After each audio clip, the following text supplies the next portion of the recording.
4575000000 माने 4575 करोड़ रुपए। इतना पैसा अयोध्या के राम मंदिर को चंदे के तौर पर मिला फरवरी 2020 से लेकर नवंबर 2025 तक। इसमें से करीब 2475 करोड़ रुपए खर्च भी हो गए। ज्यादातर पैसा मंदिर के निर्माण में लगा, लेकिन इसके अलावा चंदे का पैसा कहां कहां खर्च हुआ, किसने खर्च किया और कब खर्च किया, इन सवालों का जवाब ट्रस्ट की तरफ से साफ शब्दों में नहीं बताया गया। फिर ये तो वो पैसे हैं जिनका आने का रिकॉर्ड दर्ज किया गया, लेकिन काफ़ी रकम ऐसी भी थी जिसका एक मोटा हिस्सा बिना किसी रिकॉर्ड में दर्ज हुए ही लोगों की जेब में डाइवर्ट हो गया। ये महज आरोप इसलिए नहीं है क्योंकि यूपी पुलिस की कार्रवाई में हड़प किए गए चंदे की कुछ रकम बरामद भी हो चुकी है। मामले की जांच चल रही है और अंतिम निष्कर्ष आना बाकी है। लेकिन ये चर्चा तो छिड़ ही गई है कि ऐसे बड़े मंदिर जहां लाखों श्रद्धालु करोड़ों का दान देते हैं, वहां इस पैसे के प्रबंधन के वो कौन से बेहतर उदाहरण हैं जिनसे राम मंदिर प्रबंधन सीख ले सकता है। इस सवाल का जवाब पाने के लिए चलिए अयोध्या से करीब करीब 2000 किलोमीटर दूर आंध्र प्रदेश के तिरुमला की पहाड़ियों के बीच बने तिरुपति बालाजी मंदिर, वो मंदिर जहां हर साल 1500 से 2000 करोड़ रुपए दान में आते हैं और दूसरे सोर्स ऑफ रेवेन्यू को मिला दें तो ये आंकड़ा 5000 करोड़ से भी ऊपर का हो जाता है। यानी ये मंदिर हर साल उतना पैसों का लेन देन करता है जितना राम मंदिर में बीते 5 सालों में हुआ। यह सिलसिला बीते 94 सालों से लगातार चल रहा है। बावजूद इसके ना सिर्फ यहाँ राम मंदिर की तरह करोड़ों की चंदा चोरी जैसा आरोप नहीं लगा, बल्कि उस काम की बाकायदा तारीफ होती है जो ये मंदिर इन पैसों से करता है। पैसों को लेकर छीट-पुट विवाद दर्ज हैं, लेकिन मंदिर के प्रबंधन ने इन पैसों से परमार्थ का जो काम किया वो देखने लायक है। इसके पीछे की एक बड़ी वजह है तिरुमला तिरुपति देवस्थानम। ये संस्था मंदिर का प्रबंधन तो करता ही है, साथ में शिक्षा और स्वास्थ्य के क्षेत्र में हर साल हजारों करोड़ खर्च करता है। कैसे? दुनिया के सबसे अमीर मंदिर में पैसा आता कहां से है, कितना आता है और फिर इस पैसे का इस्तेमाल कैसे होता है, इस वीडियो में इन सब पर ही बात करेंगे। नमस्ते, मेरा नाम शुभम है और आप देख रहे हैं खबरगांव। आंध्र प्रदेश के तिरुमला पर्वत पर भगवान विष्णु का एक धाम है, श्री वेंकटेश्वर स्वामी मंदिर। आम बोलचाल में तिरुपति बालाजी मंदिर इसे कहते हैं। इस मंदिर में चढ़ने वाली धन दौलत को लेकर इतिहास के पन्नों में एक पौराणिक कथा दर्ज है। मान्यता है कि जब भगवान ने धरती पर श्रीनिवास के रूप में अवतार लिया, तब देवी पद्मावती से विवाह करने के लिए उन्होंने धन के देवता कुबेर से एक बहुत बड़ा कर्ज लिया था। तभी से अपने आराध्य को उस कर्ज और उसके ब्याज से मुक्त कराने के लिए देश विदेश से आने वाले भक्त यहाँ इस मंदिर में अपनी श्रद्धा और सामर्थ्य के हिसाब से हुंडी में दान देते हैं। हुंडी माने दान पात्र। तिरुपति मंदिर को अतीत में पल्लव, चोल, पांड्य और विशेष रूप से विजयनगर साम्राज्य के शासकों का संरक्षण मिला, लेकिन उनके पतन के बाद मंदिर का मैनेजमेंट अंग्रेजों के हाथ आया। 20वीं सदी आते आते ईस्ट इंडिया कंपनी ने धार्मिक संस्थाओं का प्रत्यक्ष प्रबंधन छोड़ दिया और मंदिर का प्रशासन महंतों को सौंप दिया। लगभग 90 सालों तक 6 पीढ़ियों के महंतों ने मंदिर का संचालन किया। 1843 से 1933 तक मंदिर का प्रशासन हाथी राम जी मठ के महंतों के पास था। इस दौर में मंदिर के मैनेजमेंट में कई खामियां पाई गईं। लगभग एक सदी के अनुभव के बाद यह महसूस हुआ कि तिरुमला मंदिर का प्रशासन एक व्यक्ति के बजाय कानून के तहत चलने वाली संस्थागत व्यवस्था के हाथ में होना चाहिए। मांग उठी तो तत्कालीन मद्रास प्रेसिडेंसी की तत्कालीन सरकार ने 1932 में एक एक्ट पारित किया, तिरुमला तिरुपति देवस्थानम एक्ट 1932। इसी एक्ट के तहत तिरुमला तिरुपति देवस्थानम टीटीडी का गठन किया गया। इसके बाद मंदिर का प्रबंधन किसी एक महंत के बजाय एक बोर्ड ऑफ ट्रस्टीज के हाथ में आया, जिसमें आय व्यय, संपत्ति और प्रशासन के लिए औपचारिक व्यवस्थाएं तैयार की गईं। एक वैधानिक धार्मिक ट्रस्ट जो तिरुमला के तिरुपति बालाजी मंदिर सहित कई मंदिरों का प्रशासन और प्रबंधन करती है। 1956 में आंध्र प्रदेश बनने के 10 साल के बाद 1966 में आंध्र प्रदेश सरकार ने टीटीडी का पूरा कंट्रोल अपने हाथ ले लिया। इसका मतलब ये नहीं कि सरकार ने मंदिर की पूजा पाठ अपने हाथ में ले ली, हुआ बस ये कि टीटीडी एक वैधानिक संस्था बन गई जिसका संचालन किसी कानून के तहत होगा। बोर्ड कैसे बनेगा, एग्जीक्यूटिव ऑफिसर्स कैसे नियुक्त होंगे और प्रशासनिक ढांचा कैसा होगा, ये सब कुछ आंध्र प्रदेश के कानून से कंट्रोल होने लगा। आसान शब्दों में इसे ऐसे समझ सकते हैं कि किसी शहर को चलाने के लिए जैसे नगर निगम होता है, वैसे ही तिरुपति मंदिर और उससे जुड़े कई मंदिरों को चलाने के लिए टीटीडी है, जो मंदिर में पूजा पाठ से लेकर चढ़ावे का हिसाब किताब, श्रद्धालुओं की सुविधाएं, मुफ्त के भोजन, शिक्षा, अस्पताल और मंदिर की पूरी व्यवस्था संभालती है। बीते 94 सालों से ये ट्रस्ट ऐसे ही करता आ रहा है। ट्रस्ट के स्ट्रक्चर की बात करें तो सबसे ऊपर होते हैं बोर्ड ऑफ ट्रस्टीज। बोर्ड का प्रमुख चेयरमैन होता है। इसके बाद आते हैं एग्जीक्यूटिव ऑफिसर, जो आमतौर पर सीनियर आईएएस अफसर होते हैं। ईओ की सहायता के लिए 2 जॉइंट एग्जीक्यूटिव ऑफिसर्स होते हैं। इनके नीचे आते हैं अलग अलग विभागों के हेड्स ऑफ डिपार्टमेंट। टीटीडी में temple administration, finance and accounts, audit, engineering, vigilance and security और ह्यूमन रिसोर्सेज जैसे 30 से अधिक विभाग हैं, जिनमें कुल मिलाकर 14,000 के करीब लोग काम करते हैं। केवल एक मंदिर के लिए ही नहीं, बल्कि ये सब लोग तिरुपति बालाजी के साथ ही साथ कुल 12 मंदिरों का प्रशासन भी संभालते हैं। मंदिरों के पूरे मैनेजमेंट में सबसे अहम हिस्सा है दान और डोनेशन के कलेक्शन का हिसाब किताब मेंटेन करना और इसे इस्तेमाल करना। अब ये होता कैसे है, अब इसे भी समझते हैं। जैसा कि हमने बताया कि तिरुपति मंदिर को लेकर पौराणिक कथाएं ऐसी हैं कि हर कोई यहाँ पैसों से लेकर सोने चांदी तक के ज्वेलरीज दान में देता है और इसका सबसे बड़ा जरिया है हुंडी।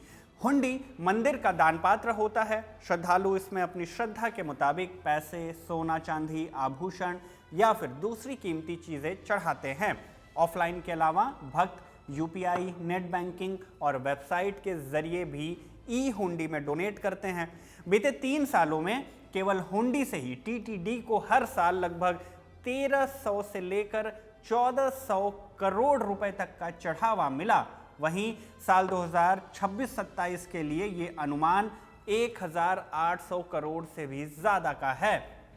नोट, सिक्कों और जेवरातों से जब एक हुंडी भर जाती है तो उसे पूरी सुरक्षा के बीच उठाकर परकामनी में लाया जाता है। परकामनी एक काउंटिंग रूम होता है जहां टीटीडी के कर्मचारी, हिसाब किताब देखने वाले अधिकारी, बैंक के प्रतिनिधि, सुरक्षा कर्मचारी और श्रीवारी सेवक यानी स्वयं सेवक शामिल होते हैं। सभी लोग मिलकर हुंडी में आए रुपए, सोना, चांदी और दूसरी कीमती चीज़ों की गिनती करते हैं और रिकॉर्ड तैयार करते हैं। गिनती पूरी होने के बाद नकद रकम को टीटीडी के अधिकृत बैंक खातों में जमा किया जाता है। सोना, चांदी और आभूषणों का पहले वैल्यूएशन किया जाता है।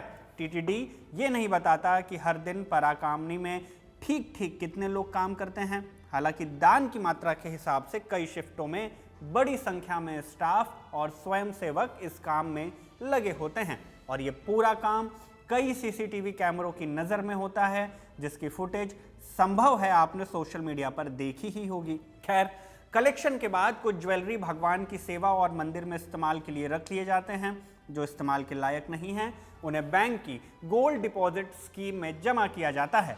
टीटीडी को यहाँ से भी पैसे मिलते हैं। वहीं चांदी और दूसरी कीमती आइटम्स को सुरक्षित स्टोर कर लिया जाता है। एक बार जब पैसे और सामान स्टोर हो जाते हैं, उनका वैल्यूएशन हो जाता है, तो टीटीडी के वार्षिक बजट के मुताबिक इन्हें खर्च किया जाता है। कहाँ खर्च होता है, इसे समझने के लिए आप टीटीडी के पूरे बजट के बारे में जान लीजिए। जिस तरह से हर साल हमारे देश का बजट जारी होता है, जिसमें सरकार अपने रेवेन्यू और एक्सपेंडिचर्स की प्लानिंग करती है, ठीक वैसे ही टीटीडी भी अपने पूरे बजट का मैनेजमेंट करती है। इस साल फरवरी महीने की 26 तारीख को ही टीटीडी के बोर्ड मेंबर्स, चेयरमैन और दूसरे अफसरों ने साल 2026-27 के लिए टीटीडी का बजट पेश किया, जो कि 5,456.26 करोड़ रुपए का है। पिछली बार से ये करीब 60 करोड़ ज्यादा है। इस बजट के दोनों पहलुओं को जान लीजिए। सबसे पहले ये जान लीजिए कि टीटीडी का सोर्स ऑफ रेवेन्यू है क्या, माने पैसे कहां कहां से आते हैं। सबसे पहला है श्रद्धालुओं का दान और चढ़ावा। हुंडी और अन्य चढ़ावे के बारे में पहले ही हम आपको बता चुके हैं कि इससे हर साल हजारों करोड़ रुपए आते हैं। इस बार ये जो अनुमान है हुंडी का वो 1880 करोड़ का है। लेकिन हुंडी के अलावा ट्रस्ट की आय का एक बड़ा स्रोत है लोगों के बाल। तिरुपति में लाखों श्रद्धालु भगवान को अपने बाल अर्पित करते हैं, कुछ मन्नत पूरी होने के बाद तो कुछ ऐसे ही अपने अंदर के अहंकार को मारने के लिए। हर दिन यहाँ 50,000 से भी ज्यादा लोग मुंडन कराते हैं। साल 2026 में 1 मई से लेकर 27 मई के बीच करीब करीब 12,43,000 श्रद्धालुओं ने भगवान वेंकटेश्वर को अपने बाल अर्पित किए थे।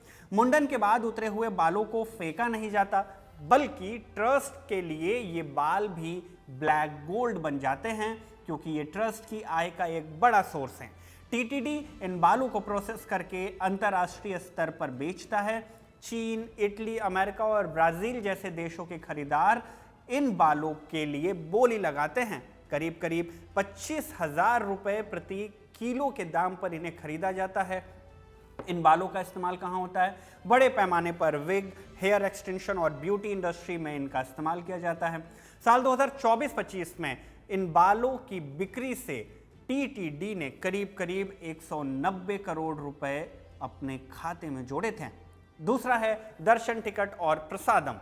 हुंडी और बालों के अलावा मंदिर की सेवाएं और दर्शन टिकट से भी ट्रस्ट की आय होती है, जिसमें सबसे अव्वल है तिरुपति का लड्डू प्रसादम, जीआई टैग वाला लड्डू जो दुनिया भर में मशहूर है। भक्त इसे बड़ी मात्रा में खरीदते हैं, जिससे ये बड़ी कमाई का स्रोत बनता है। टीटीडी के मुताबिक आम दिनों में लगभग 4 लाख लड्डू रोज तैयार किए जाते हैं, लेकिन भीड़ भाड़ वाले दिन मसलन ब्रह्मोत्सव, वैकुंठ एकादशी, गर्मी की छुट्टियां वगैरह वगैरह में उत्पादन लगभग 8 से 10 लाख लड्डू प्रतिदिन तक हो जाता है। करीब करीब 175 ग्राम का एक साधारण सा श्रीवारी लड्डू 50 रुपए का मिलता है, तो वहीं 750 ग्राम वाला बड़ा लड्डू 200 रुपए प्रति पीस में बिकता है। वित्त वर्ष 2025-26 में टीटीडी ने करीब 13.95 करोड़ लड्डू बेचे, जिससे उन्हें करीब करीब 567 करोड़ की आय हुई। वहीं इस साल के लिए टीटीडी को उम्मीद है कि उन्हें 659 करोड़ रुपए प्रसादम की सेल से मिलेंगे। प्रसादम के अलावा मंदिर में दर्शन के लिए जो टिकट काटे जाते हैं उनसे भी ट्रस्ट को पैसा आता है। वैसे तो मंदिर में सर्व दर्शन के लिए कोई पैसा नहीं है, लेकिन अगर कोई स्पेशल एंट्री दर्शन चाहता है या फिर किसी विशेष पूजा में हिस्सा लेना चाहता है तो उसे टिकट कटाना होता है, और इसके लिए चार्जेस 300 रुपए से लेकर हजारों तक होते हैं। बीते वित्त वर्ष में ट्रस्ट को टिकट के जरिए करीब करीब 305 करोड़ रुपए की आय हुई थी। वहीं इस बार ये आय 310 करोड़ रुपए होने की उम्मीद है। इसके अलावा भगवान वेंकटेश की स्पेशल अर्जिता सेवा 135 करोड़ रुपए की आय संभावित करती है। तीसरा है स्मार्ट इन्वेस्टमेंट। ट्रस्ट की आय का एक बड़ा हिस्सा बैंक डिपॉजिट से आता है। टीटीडी के पास कई टन सोना और हजारों करोड़ रुपए बैंकों में फिक्स डिपॉजिट के तौर पर जमा है। ट्रस्ट ने अंदाजा लगाया कि केवल एक साल में यानी 2026-27 में उसे इन बैंक डिपॉजिट पर 1,205 करोड़ रुपए का ब्याज मिलेगा। चौथा है सुविधाएं और अन्य स्रोत। बड़े बड़े सोर्सेस के अलावा ट्रस्ट को छोटे सोर्सेस से भी बड़ी आय होती है। मसलन भक्तों को ठहरने के लिए जो गेस्ट हाउस, कॉटेज और शादियों के कार्यक्रम के लिए जो जन कल्याण मंडपम यानी हॉल तैयार किए जाते हैं, उनके किराए से भी पैसे मिलते हैं। इस साल के लिए ये रकम 173 करोड़ की आंकी गई है। वहीं मंदिर परिसर में जो दुकानें या संस्थाएं हैं उनसे मिलने वाला किराया और पानी बिजली का चार्ज, इनके साथ पूजा के सामान, टोल कलेक्शन, धार्मिक किताबें और कैलेंडर बेचकर भी ट्रस्ट ने 928.26 करोड़ की आय का अनुमान लगाया है। अब ऐसा नहीं कि ट्रस्ट के पास पैसे बस आ ही रहे हैं, ट्रस्ट के अपने खर्च भी हैं जहां इन पैसों का इस्तेमाल होता है। कहां? अव्वल है कर्मचारियों पर खर्च और भविष्य की बचत। ये ट्रस्ट का सबसे बड़ा खर्च है। टीटीडी के पास हजारों की संख्या में पुजारी, सुरक्षाकर्मी, प्रशासनिक स्टाफ और दूसरे कर्मचारी हैं जिनके सैलरी और मैनेजमेंट पर ट्रस्ट को हर साल हजारों करोड़ खर्च करने होते हैं। साल 2026-27 के लिए ट्रस्ट ने इस खर्च का अनुमान करीब 1860 करोड़ रुपए लगाया है। सैलरी के अलावा रिटायर्ड कर्मचारियों की पेंशन और मौजूदा स्टाफ को दिए जाने वाले लोन एंड फंड के लिए भी अनुमानित खर्च 192.63 करोड़ रुपए की है। इसके साथ ही ट्रस्ट ने 700 करोड़ रुपए कॉर्पस फंड के लिए रखे हैं। कॉर्पस फंड को आप किसी संस्था की स्थायी तिजोरी या सुरक्षित पूंजी कह सकते हैं। इस तिजोरी में जो पैसा एक बार डाल दिया जाता है उसे रोजमर्रा के खर्च के लिए कभी निकाला नहीं जाता। इस पैसे को बैंक एफडी या सरकारी बॉन्ड में निवेश कर देता है। इससे जो ब्याज मिलता है केवल उसी से संस्था के खर्चे चलाए जाते हैं। ये एक परमानेंट बैकअप प्लान है। अगर कभी भी संकट आया और दान कम मिला या दान नहीं मिला, तब ट्रस्ट इस फंड के इस्तेमाल से, यानी इस फंड के ब्याज से जो पैसा आ रहा है उससे मंदिर का काम चला लेगा। दूसरा है मंदिर की व्यवस्था और बुनियादी ढांचा। कॉर्पस फंड और ह्यूमन रिसोर्स के बाद ट्रस्ट का सबसे बड़ा खर्च सामानों की खरीद, इंजीनियरिंग वर्क्स और मेंटेनेंस में जाता है। मसलन लड्डू बनाने के लिए घी, बेसन, चीनी, मेवे और अन्नदान के लिए राशन और सब्जियों की खरीद पर ट्रस्ट हर साल सैकड़ों करोड़ खर्च करती है। साल 2026-27 के लिए यह अनुमानित 974.50 करोड़ का खर्च है। नई सड़कें, गेस्ट हाउस, भवन, पार्किंग, जल आपूर्ति, बिजली और दूसरे बड़े निर्माण काम में 2026-27 में 475 करोड़ के खर्च होने का अनुमान है। इसके अलावा भवनों की मरम्मत हो गई, बिजली पानी की देखभाल हो गई, सफाई व्यवस्था हो गई, हाउसकीपिंग और रोजमर्रा के जो रखरखाव के काम हैं उस पर भी ट्रस्ट का खर्च करीब 300 करोड़ का है। तीसरा है भक्तों की सुरक्षा, सेहत और साफ सफाई। मंदिर में हर दिन लाखों लोगों का आना जाना होता है। ऐसे में साफ सफाई का बेहद ख्याल रखा जाता है। इसके लिए साल 2026-27 में 248 करोड़ का खर्च अनुमानित है। वहीं मंदिर की सुरक्षा, सीसीटीवी, भीड़ प्रबंधन, सुरक्षा कर्मियों और सुरक्षा उपकरणों का ट्रस्ट का अनुमानित खर्च करीब 245 करोड़ का है। चौथा है और सबसे इंपॉर्टेंट, अन्न प्रसादम। तिरुपति में दर्शन करने आने वाले लाखों भक्त को रोज निःशुल्क खाना खिलाया जाता है। इसमें लाखों रुपए लगते हैं, लेकिन इसका खर्च ट्रस्ट के एनुअल बजट में नहीं मिलता। क्यों? इसलिए क्योंकि ट्रस्ट ने इसके लिए एक कॉर्पस फंड का इस्तेमाल किया है। करीब 2460 करोड़ का एक कॉर्पस फंड ऐसा है जिसके ब्याज से आने वाले पैसों का इस्तेमाल श्रद्धालुओं के भोजन पानी के लिए किया जाता है। 6 अप्रैल 1985 से शुरू हुई इस व्यवस्था में हर एक दिन 1.5 से 2 लाख लोगों को खाना खिलाया जाता है। इसमें 3 वक्त का नाश्ता और खाना होता है। सुबह करीब 70,000 लोगों को चाय कॉफ़ी दी जाती है। ब्रेकफास्ट में करीब 60,000 लोग नाश्ता करते हैं। लंच के वक्त करीब 1 लाख लोगों को खाना परोसा जाता है और रात में करीब 55,000 लोग डिनर करते हैं।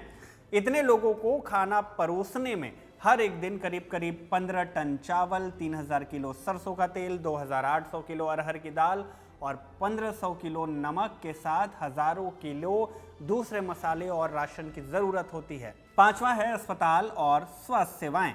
टीटीडी केवल मंदिर ही नहीं चलाता बल्कि 1 दर्जन के लगभग अस्पताल, मेडिकल कॉलेज और मेडिकल संस्थाओं का भी संचालन करता है। मंदिर के आसपास तीर्थयात्रियों को मुफ्त सेवाएं देने वाले अस्पताल तो हैं ही, दर्शन के लिए कतारों में खड़े श्रद्धालुओं की सुविधा के लिए डिस्पेंसरीज भी हैं। एक प्रसिद्ध super speciality Shri Venkateswara institute for medical sciences है। दिव्यांग लोगों के पुनर्वास और सर्जरी से जुड़े इलाज के लिए Balaji institute of surgery, rehabilitation and research for the disabled है।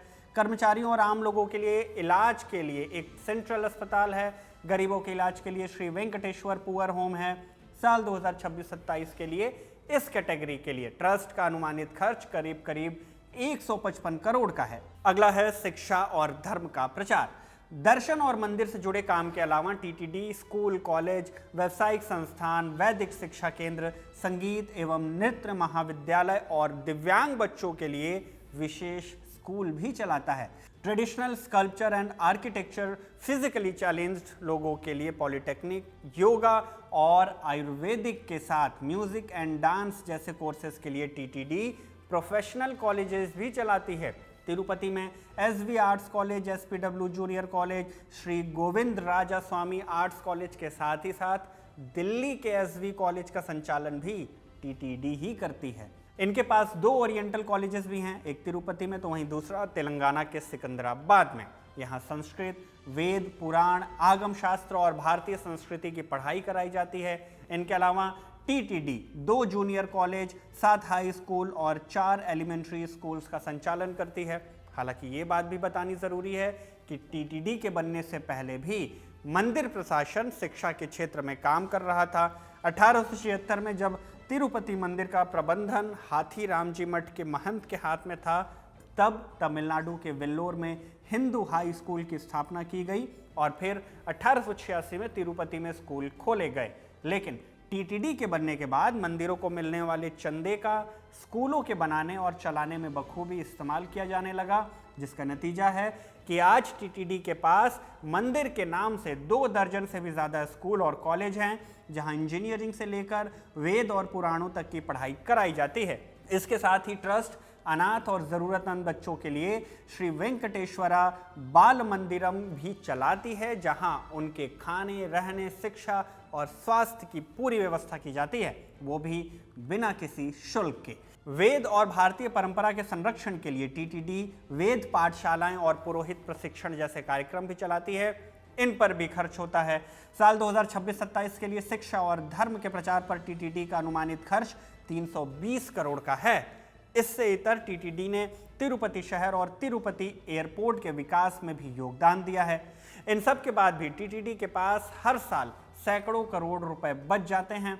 जैसे बीते सारे खर्चों के बाद बीते साल ट्रस्ट के पास 493.37 करोड़ का क्लोजिंग बैलेंस था। वहीं इस बार ये क्लोजिंग बैलेंस करीब 293.61 करोड़ का होने वाला है। सवाल है कि इसका क्या होगा। अगले साल के बजट में इसे रिसिप्ट्स में जोड़ दिया जाएगा और इसी तरह से ये सिलसिला चलता रहेगा। हिसाब किताब के लिए टीटीडी केवल अपने इंटरनल ऑडिटर्स पर ही डिपेंडेंट नहीं है। टीटीडी ने institute of chartered accountants of India यानी ICAI से अपने अकाउंटिंग और ऑडिट सिस्टम को बेहतर और आधुनिक बनाने में मदद मांगी है। ICAI भारत के सभी चार्टर्ड अकाउंटेंट्स की सबसे बड़ी सरकारी मान्यता प्राप्त संस्था है। यही संस्था तय करती है कि कंपनियों, बैंकों, ट्रस्टों और बड़े संस्थानों के खातों की जांच कैसे होगी और उनका हिसाब किताब किस मानक के अनुसार रखा जाएगा। जून 2026 में ICAI के अध्यक्ष प्रसन्न कुमार डी ने अपने बयान में बताया कि ICAI ने इस रिक्वेस्ट पर पहले ही काम शुरू कर दी है और उनका टारगेट है कि 100 दिनों के भीतर टीटीडी को एक नया सिस्टम बनाकर तैयार जाए। प्रसन्न कुमार डी ने कहा कि टीटीडी मंदिर के हिसाब किताब को और बेहतर बनाना चाहती है, इसलिए उन्होंने हमारी मदद मांगी। इसके बाद ICAI की एक खास अकाउंटिंग रिसर्च फाउंडेशन टीम को यह काम सौंपा गया। उन्होंने बताया कि टीटीडी का मौजूदा अकाउंटिंग सिस्टम 20 से 30 साल पुराना है। नया सिस्टम पूरी तरह से एंटरप्राइज रिसोर्स प्लानिंग प्लेटफॉर्म पर आधारित होगा। हालांकि ऐसा भी नहीं है कि टीटीडी का 94 साल का इतिहास बेदाग रहा हो। कई बार इनके ऑपरेशन और मैनेजमेंट पर सवाल खड़े हुए हैं। 2023 में परकामणी हॉल का एक CCTV वीडियो सामने आया था, जिसमें एक कर्मचारी पर विदेशी मुद्रा निकालने का आरोप लगा, लेकिन ये कोशिश वहीं पकड़ ली गई। आरोपी के खिलाफ कार्रवाई हुई और मामले की जांच भी कराई गई। हालांकि आगे चलकर इस मुद्दे ने तूल पकड़ लिया था। टीटीडी बोर्ड के सदस्य जी भानु प्रकाश रेड्डी ने आरोप लगाया था कि ये केवल 72,000 या फिर $900 की चोरी का मामला नहीं था, बल्कि वर्षों से विदेशी मुद्रा और दान में आई रकम की बड़ी हेराफेरी हो सकती है। उन्होंने दावा किया कि आरोपी और उनके परिवार के पास करोड़ों रुपए की संपत्ति मिली और कुल घोटाला 100 करोड़ से अधिक का हो सकता है। सवाल उठे तो जांच हुई, मामला हाईकोर्ट पहुंचा, CID और ACB जांच में लगी, लेकिन अब तक 100 करोड़ रुपए की चोरी का आरोप न्यायिक रूप से साबित नहीं हो सका। 2020 में मंदिर की संपत्तियों और जमीनों को बेचने का विवाद भी हुआ था। टीटीडी बोर्ड ने आंध्र प्रदेश, तमिलनाडु और अन्य राज्यों में स्थित अपनी 50 अनुपयोगी अचल संपत्तियों और जमीनों को सार्वजनिक नीलामी के जरिए बेचने का प्रस्ताव रखा था। इस प्रस्ताव का देश भर में विरोध हुआ। संतों, श्रद्धालुओं और कई राजनीतिक दलों ने यह मुद्दा उठाया कि दान में मिली संपत्ति भगवान की संपत्ति है, टीटीडी केवल उसका संरक्षक है, मालिक नहीं। भारी विरोध के बाद आंध्र प्रदेश सरकार ने 25-26 मई 2020 को इस फैसले पर रोक लगा दी।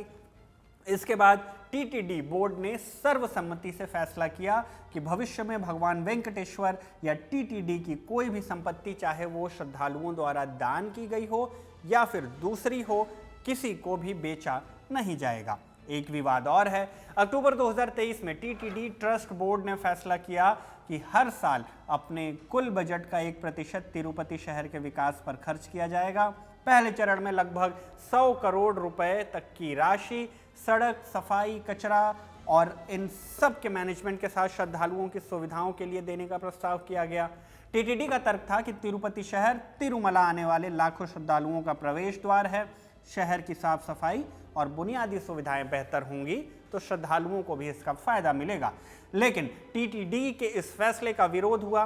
भाजपा नेता और टीटीडी के पूर्व बोर्ड मेंबर जी भानुप्रकाश रेड्डी ने आवाज उठाई कि टीटीडी का पैसा श्रद्धालुओं द्वारा भगवान को चढ़ाया गया दान है।